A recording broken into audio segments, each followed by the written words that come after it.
I'm sitting there, sipping wine, as my sister's dream wedding crumbles. Venue gone, food canceled, all because I pulled the plug. Me?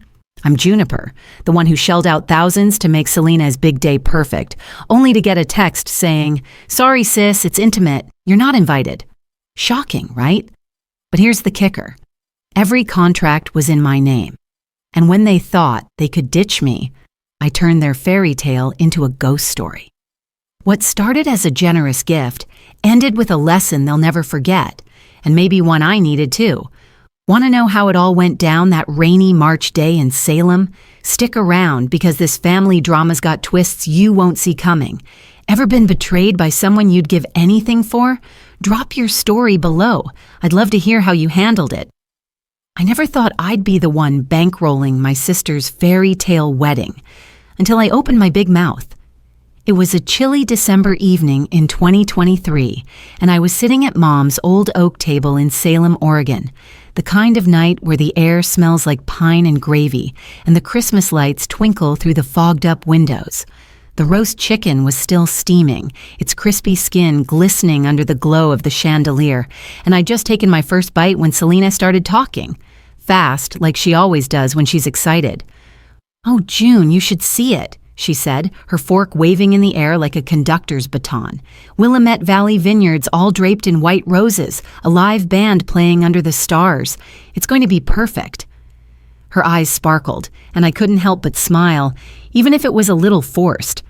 I reached for the pitcher and poured her more water, the ice clinking softly against the glass. She didn't look up, didn't say thanks, just kept dreaming out loud about her big day with Elton. Mom, Verna, to everyone else, nodded along, her proud grin stretching wide, like Selene had just invented the moon. Dad, Hollis, sat at the head of the table, quiet as a shadow, picking at his mashed potatoes. I was halfway through my chicken, the gravy warm on my tongue, when Elton shifted in his chair. He's a lanky guy, all elbows and nerves, and tonight he seemed extra twitchy. "Thing is," he muttered, rubbing the back of his neck, "we're a little short on cash. The venue alone's a stretch." His voice trailed off, and Selene shot him a quick look, like she wished he'd kept that part quiet. I set my fork down, the clink against the plate louder than I meant it to be. Before I knew it, the words tumbled out. "I'll cover it. Venue, food, flowers, everything." It was impulsive, sure, but it's family, right? You step up when they need you. Selene let out a squeal that could have shattered the wine glasses, jumping up to wrap her arms around me. "June, you're the best," she chirped, her voice bright as the Christmas lights strung across the room. I hugged her back, feeling the warmth of her sweater against my cheek, but her words stuck in my head. "You're the best, June." They didn't sit right, like a song played just off key. Verna clapped her hands, beaming like I'd won some grand prize. "That's my Juniper," she said, "always so generous." Hollis just nodded, his eyes still on his plate, like he hadn't heard a thing. Later, after the dishes were stacked in the sink and the coffee was brewing, I caught Mom pulling Dad aside near the fireplace. The logs crackled, sending little sparks up the chimney, and her voice was low but clear. "Selene deserves this more than anyone, don't you think?" Hollis gave a small grunt, barely a response, but it was enough. I stood by the counter, pouring cream into my coffee, and felt my stomach twist, like a knot I couldn't quite untie. I told myself it was nothing, just the holiday bustle getting to me. Selene's wedding was months away. There'd be time to sort out whatever this was. That night, as I climbed into bed, my phone buzzed on the nightstand. It was Selene, her text lighting up the screen. "You're a lifesaver, sis." I stared at it, the blue glow casting shadows on my quilt. No mention of me helping plan, no asking what I thought, just thanks for the money. I set the phone down, the knot in my stomach tightening a little more. Outside, the wind rustled through the fir trees, and I pulled the blanket up to my chin. Family's a funny thing. Sometimes you give more than you mean to, and you don't see the cost until it's too late. Why does it feel like I just handed her a blank check for trouble? 2 months later, I'm staring at Selene's wedding plans online, and my name's not even a footnote. It's a dreary February evening in 2024, and I'm holed up in my little apartment in Salem, Oregon, the rain streaking down the windows like tears I won't let myself shed. The half-empty coffee mug on my counter has gone cold, its bitter scent mixing with the damp air seeping through the cracks.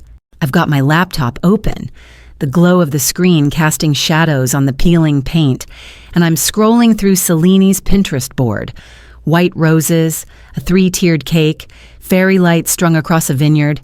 It's beautiful, sure, but it's all her and Elton. Where am I? I've been wiring money for weeks now. $2,000 for Willamette Valley Vineyards, $800 for the catering, even a chunk for those fancy flowers she wouldn't stop talking about at Christmas. Every time I text her to check in, I get the same breezy reply. "Oh, we've got it covered, June." I tap my fingers on the edge of the keyboard, the sound sharp against the steady patter outside. Covered? I'm the one footing the bill. I lean back in my chair, the springs creaking under me, and try to shake off the unease. She's busy, I tell myself. Weddings take a lot out of folks. But then I see it. A pinned photo of her guest list, names neatly typed out. Mine's not there. My breath catches, and I scroll again, slower this time, hoping I missed it. I didn't. My phone buzzes on the counter, snapping me out of my daze. It's Elton, his text popping up like a bad joke. "Hey, we're keeping it small and intimate. Hope you're cool with that." I grip the phone so hard my knuckles turn white, the plastic creaking under my fingers. Cool with that? I'm the one paying for their intimate little party, and they're brushing me off like I'm some distant cousin they barely know. I stare at the words, my pulse thudding in my ears, until the screen blurs. This isn't a mistake. It's a snub, plain and simple. I set the phone down, hands trembling, and let the rain fill the silence. Mom's voice from that winter night echoes in my head. Celine deserves this more than anyone. It's gnawing at me now, sharp and relentless. I can't sit still. I grab the phone again and dial Mom, Verna, my fingers fumbling over the buttons. She picks up after 2 rings, her voice warm but distracted, like she's halfway through a crossword. "June, honey, what's up?" I swallow hard, trying to keep my tone steady. "Elton just texted me. They're keeping the wedding small. I'm not invited, Mom." There's a pause, then a sigh. Long and tired, the kind she uses when I'm being difficult. "Oh, Juniper, don't make a fuss. It's their day, not yours." I feel like I've been slapped, the sting sharp and sudden. "Their day," I whisper, my voice shaking. "I'm paying for it." She doesn't answer right away, just hums softly, like that's supposed to fix everything. "Let it go, honey," she says finally. I hang up without another word, the click loud in the quiet room. I stand there, staring out at the rain, the streaks on the glass mirroring the mess in my head. My laptop still open, those contracts glowing on the screen, venue, catering, flowers, all in my name, every last one. I slide back into the chair, my fingers hovering over the keys, and a cold smile creeps onto my face. They've taken my money, my goodwill, and tossed me aside like an old receipt. Life's got a way of showing you who people really are, I suppose, and it's not always pretty. If they don't want me there, maybe they don't need my money either. Canceling a wedding you're not invited to feels like popping a balloon, satisfying and loud.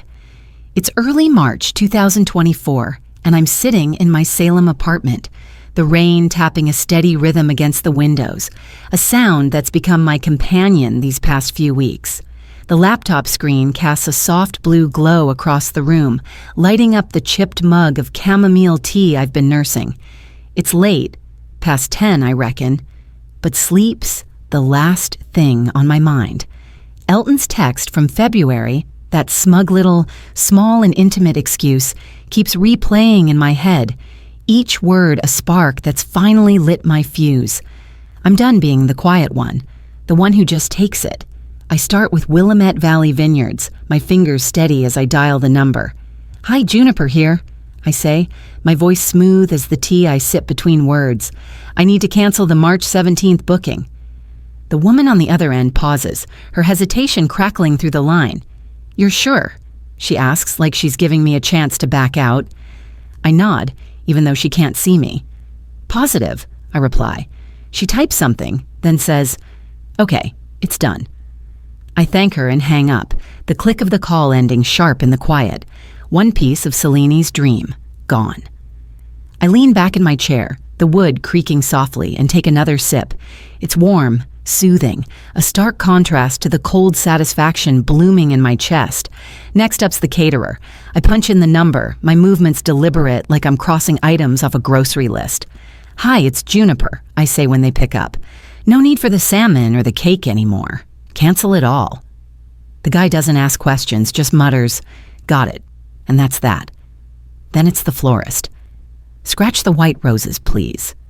I don't explain, don't need to. They're my contracts, my money. Each call chips away at Celine's perfect day, and I don't flinch, not once. The rain picks up outside, a low rumble rolling through the night, but I'm steady as ever, the mug warm against my palms.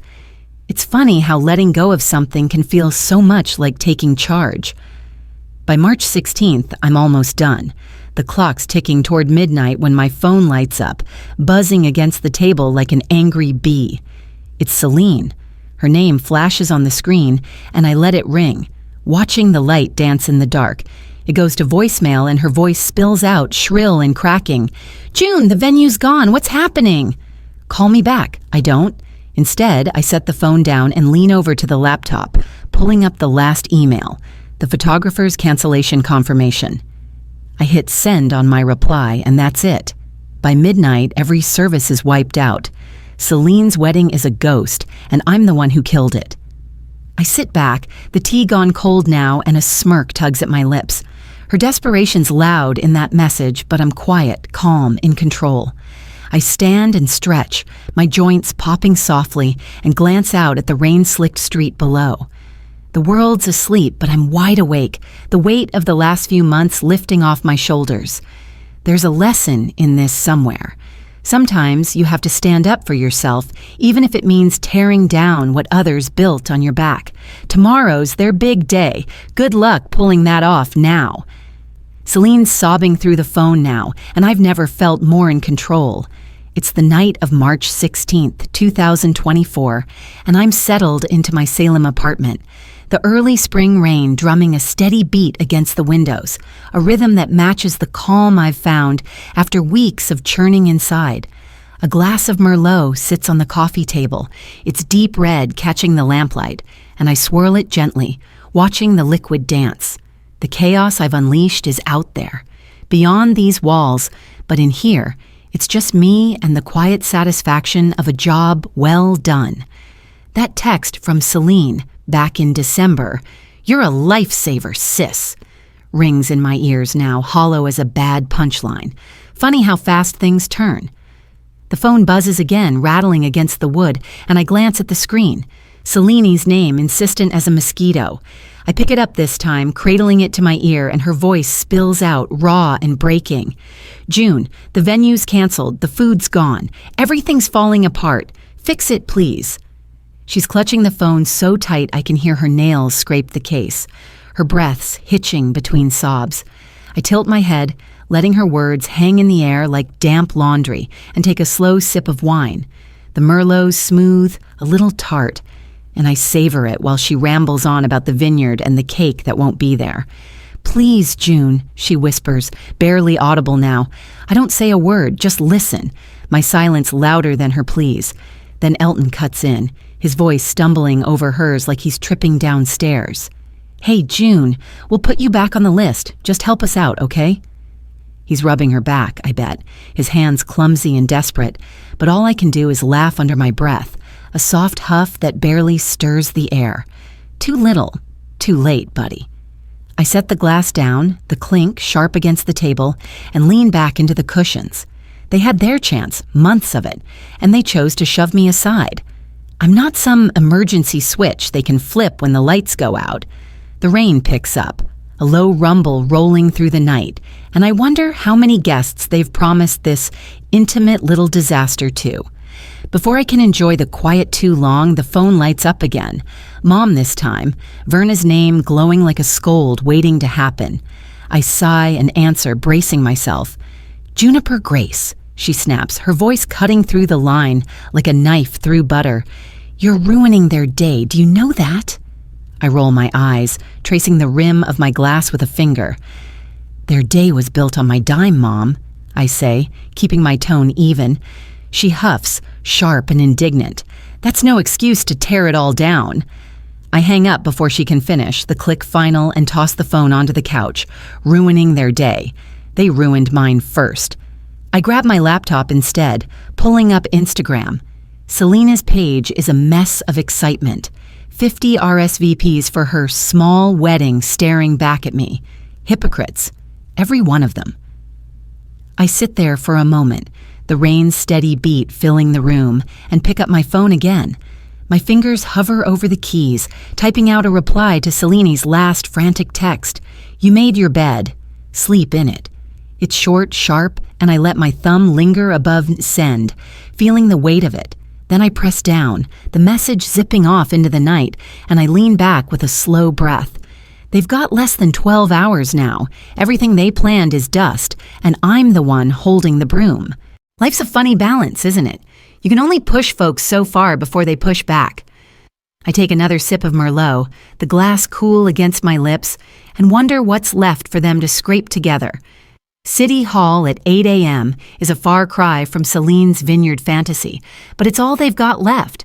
It's March 17th, 2024, a damp spring morning in Salem, Oregon, and I'm stepping through the double doors into a room that feels more like a waiting area than a wedding chapel. The fluorescent lights flicker overhead, casting a grayish pallor over the folding chairs scattered across the linoleum floor. No flowers, no music, just a dozen folks milling about, their whispers bouncing off the bare walls. I tug my coat a little tighter against the chill seeping in from outside, the rain still clinging to my boots. Mom's words from back in February. "Don't make a fuss, Juniper," float through my mind, and I almost smile. She's here somewhere, helpless now, and I'm the one holding the reins. I'd barely slept after last night's calls, but Selena's texts woke me at dawn. "We're doing it here. Please help." I could have ignored them, let her flounder, but curiosity got the better of me. As I weave through the small crowd, Aunt Leora spots me, her gray curls bobbing as she leans over. "Juniper, where's the vineyard?" she mutters, her voice a mix of confusion and disappointment. I shrug, keeping my face steady, and nod toward the front where Selena's pacing. She's a mess, hair pulled back in a sloppy bun, her dress wrinkled like she slept in it. When she sees me, her eyes light up, desperate, and she rushes over, grabbing my sleeve with trembling hands. "June, I'm so sorry," she says, her voice cracking like thin ice. "We'll fix it. I swear. Just get it all back, please." Her fingers dig into my arm, and I can feel the dampness of her palms through the fabric. I lean in close, my voice low and firm, the way you'd talk to a child who's finally learned a lesson. "Respect me from now on, Celine, or this is it. Done." Her eyes go wide, wet with tears, and she nods fast, her head jerking like a puppet on strings. Okay, I promise," she whispers, letting go of my sleeve to wipe her face. I step back, folding my arms, and watch as Elton fusses with his tie nearby, his hands shaky, his face pale. The judge shuffles papers at the front, ready to start, and I find a chair near the back, settling in with a quiet breath. They're scrambling, but I'm steady as the oak table back home, unshaken, unshakable. The vows begin, halting and awkward, Elton stumbling over his words while Celine clutches his arm. Halfway through, the door swings open and Corinne steps in. Crisp slacks, clipboard in hand, every bit the professional. She strides straight to Elton and hands him a folded paper, her face blank. "Cancellation notice," she says, voice clipped. "Unpaid fees, $500 fine tacked on." Celine's gasp cuts through the room, sharp and ragged, her hand flying to her mouth. Elton snaps, "This can't be right," his voice rising as he waves the paper at Corinne. She just shrugs, unfazed, and steps back. The judge clears his throat, rushing through the rest. "Do you? Yes. Do you? Yes."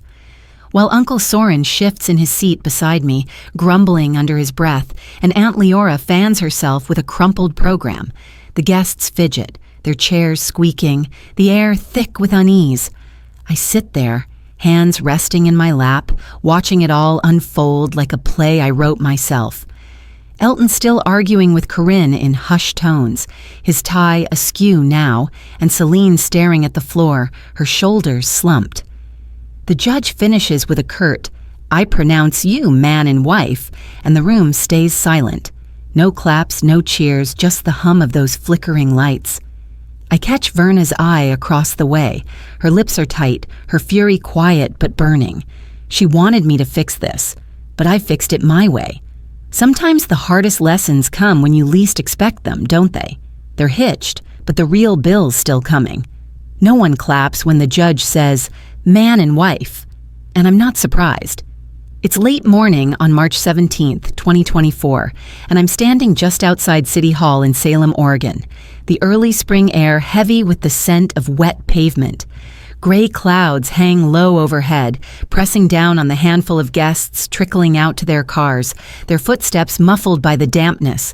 I pull my scarf a little tighter around my neck, watching the scene unfold like the last page of a book I've been waiting to close.